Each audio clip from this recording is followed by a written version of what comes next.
அனைவருக்கும் வணக்கம். இது சாரதி லா ஸ்டடீஸ். சாரதி லா ஸ்டடீஸில் நம்ம பார்க்கக்கூடிய முக்கியமான டாபிக் என்னென்னா ஒர்க்கு கமிட்டி. சிறு வினாக்களில் கேட்டுக்கிட்டு இருக்காங்க. அது மட்டும் இல்லாமல் பெரு வினாக்களில் எந்த இடத்துலலாம் உட்புகுத்தி எழுதலாம் அப்படின்றது நம்ம டிஸ்கஸ் பண்ணுவோம். சரி, பணிக்குழு அப்படின்னா என்ன அப்படின்னு பார்த்தீங்கன்னா, எடுத்த எடுப்புலேயே நம்ம பேராகிராஃபுக்குள்ளே போயிடலாம். பணிக்குழுவின் முக்கிய செயல்பாடு முதலாளிகள் மற்றும் ஊழியர்கள் இடையே இணக்கமான உறவுகளை மேம்படுத்துவதும் பொதுவான நலன் சார்ந்த விஷயங்களை கையாள்வதும் ஆகும். ஏற்கனவே நிறைய டாபிக் இதை நம்ம பார்த்துக்கிட்டோம். என்னமோ புதுசாக பேசுகிற மாதிரி இந்த ஒர்க் கமிட்டியில் நம்ம பேசிகிட்டு இருக்கோம். நிறைய நிறைய நிறைய டாப்பிக்கில் பேசிகிட்டு இருக்கோம். இதுக்கு முந்தின வீடியோவில் கிட்டத்தட்ட 10 வீடியோவுக்கு மேலே இந்த மாதிரியான விவகாரங்களை கையாண்டுட்டோம். அதனால் உங்களுக்கு மிக இலகுவாக புரியும். நீங்கள் எந்த ஒரு கேள்வி கேட்டாலும் நீங்கள் எழுதக்கூடிய ஆன்சர்ஸ் கிட்டத்தட்ட எல்லாமே ஒரே மாதிரியாக தான் இருக்குதுன்றது நினைவில் வச்சுக்கிங்க. இதில் முக்கியமாக நம்ம நினைவில் வச்சுக்க வேண்டியது என்ன அப்படின்னு பார்த்தீங்கன்னா, 100 அல்லது அதற்கு மேற்பட்ட, இந்த இடத்துல ஸ்டாண்டிங் ஆர்டரை கொண்டு வராங்க பாருங்கள்.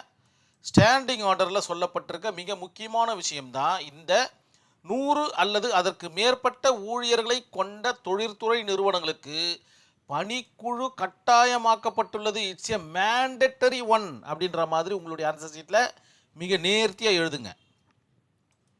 அப்படின்னா ஸ்டாண்டிங் ஆர்டர்லேயும் இதுலேயும் பார்த்தீங்கன்னா கிட்டத்தட்ட ஒரே மாதிரியான கான்செப்ட் தான் சொல்லப்பட்டிருக்கு. அங்கேயும் பார்த்தீங்கன்னா ஊழியர்களுடைய அந்த ரூல்ஸ் அண்ட் ரெகுலேஷன், இந்த இடத்துல அவர்களுடைய நலன் சார்ந்த விஷயங்கள், இந்த இடத்துலையும் 100 பேருக்கு மேலே இருக்கணும், ஸ்டாண்டிங் ஆர்டர்லேயும் 100 பேருக்கு மேலே இருக்கணும். இந்த மாதிரியான விஷயங்களை நீங்கள் பைண்ட் பண்ணி எழுதும்போது உங்களுடைய ஆன்சர்ஸ் மிக அற்புதமாக வரும். சரி, இப்போ நம்ம நேரடியாக டாபிக் உள்ள போயிடலாம். ஒர்க் கமிட்டினா என்ன அப்படின்னு பார்த்தீங்கன்னா, எம்ப்ளாயர்ஸுடைய ரெப்ரசன்டேட்டிவ் இருப்பாங்க அதில், ப்ளஸ் ஒர்க்மேனுடைய ரெப்ரசன்டேட்டிவ் இருப்பாங்க. தட் மீன்ஸ் இது வந்து ட்ரேட் யூனியனாக இருக்கட்டும், இது வந்து பார்த்திங்கன்னா தொழிலாளர்கள் கூட்டமைப்பாக இருக்கட்டும், முதலாளிகளின் கூட்டமைப்பாக இருக்கட்டும், இவங்க 2 பேரும் சேர்ந்த விஷயத்துக்கு பேர் தான் ஒர்க்கு கமிட்டி அப்படின்ற மாதிரி சொல்லப்படுது. ஸோ இந்த 3 விஷயமும் சரியாக இருக்கிற பட்சத்தில் அந்த இண்டஸ்ட்ரியல்ஸ் பக்காவாக நடைபெறும். தட் மீன்ஸ் எந்த ஒரு சச்சரவுகளும் இல்லாமல் அந்த தொழிற்சாலை இயங்கும், ப்ரொடக்ஷனும் வெளில கொடுத்துக்கிட்டு இருக்கோன்றதுல சிறிதளவும் ஐயம் கிடையாது. என்ன பர்பஸுக்காக இந்த ஒர்க் கமிட்டி அப்படின்னு பார்த்தீங்கன்னா, ரிசால்வ் கிரீவியன்ஸ். நிறைய சச்சரவுகள் வந்துக்கிட்டே இருக்கும், கிரீவியன்ஸ் வந்துக்கிட்டே இருக்கும். ஃபார் எக்ஸாம்பிள் பார்த்தீங்கன்னா, சிறு சிறு சச்சரவுகள்,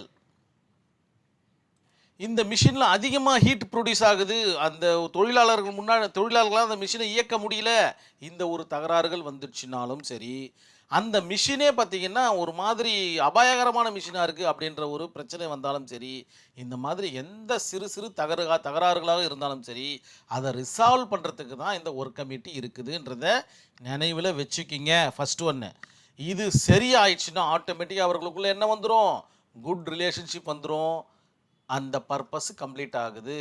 இந்த இடத்துல செட்டில்மெண்ட்டுக்கும் வேலை இருக்குதுன்றதை நினைவில் வச்சுக்கிங்க. செட்டில்மெண்ட்டையும் உட்புகுத்தி எழுதுங்க.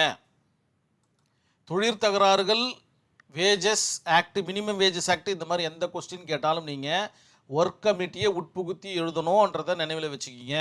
இந்த ஒரு கேஸ் ஸ்டடியை பார்த்துட்டு நம்ம இந்த வீடியோவை கம்ப்ளீட் பண்ணிக்கலாம்.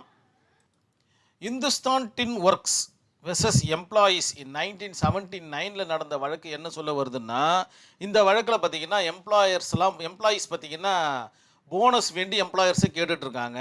எம்ப்ளாயர்ஸு ஆஸ் யூஷுவலாக போனஸ் வந்து இந்த வாட்டி கொடுக்க முடியாது, ஃபார் இது இந்த தொழில் பார்த்திங்கன்னா நஷ்டத்தில் ஓடிட்டுருக்கு, இந்த மாதிரி பல விஷயங்களை டிஸ்கஸ் பண்ணுறாங்க. அந்த ஒர்க் கமிட்டியில் டிஸ்கஸ் பண்ண விஷயம் ஃபெயில் ஆகுது. ஃபெயில் ஆகும்போது என்ன ஆகுதுன்னு பார்த்தீங்கன்னா, அட்ஜுடிகேஷன் கிட்ட போகுது இந்த பிரச்சனை.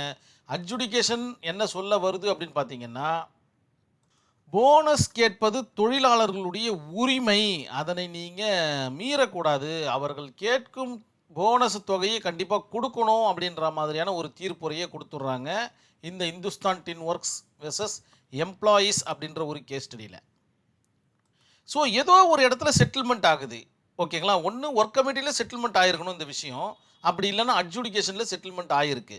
ஏதோ ஒரு இடத்துல செட்டில்மெண்ட் ஆகிருக்குன்றதை நீங்கள் இந்த இடத்துல செட்டில்மெண்ட்ன்ற இதுக்கு முந்தின வீடியோ பார்த்தீங்கன்னா உங்களுக்கு ஐடியா கிடச்சிருக்கும் உங்களுக்கு. அதுக்கு தான் 1 by 1 எல்லா வீடியோவும் பார்த்துட்டிங்கன்னா நீங்கள் எக்ஸாமை பிச்சு உதறிடலான்றதுல எந்தவித ஐயமும் கிடையாது.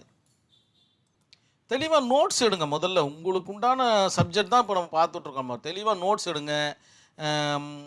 நமக்கு இல்லை நம்ம பாஸ் பண்ணால் போதுன்ற மாதிரி எடுக்காதீங்க. தெளிவாக நோட்ஸ் எடுத்துட்டிங்கன்னா போதும், நீங்கள் அற்புதமாக ப்ராக்டிஸ் பண்ணும்போதும் உங்களுக்கு ஹெல்ப்ஃபுல்லாக இருக்கும். இப்போதைக்கு கஷ்டமாக இருக்கிற மாதிரி தான் தெரியும். கொஞ்சம் கஷ்டப்பட்டுட்டீங்கன்னா ஃப்யூச்சரில் நீங்கள் இலகுவாக ப்ராக்டிஸ் பண்ணலான்ற ஒரு கருத்தோடு இந்த வீடியோவை நான் கம்ப்ளீட் பண்ணிக்கிறேன்.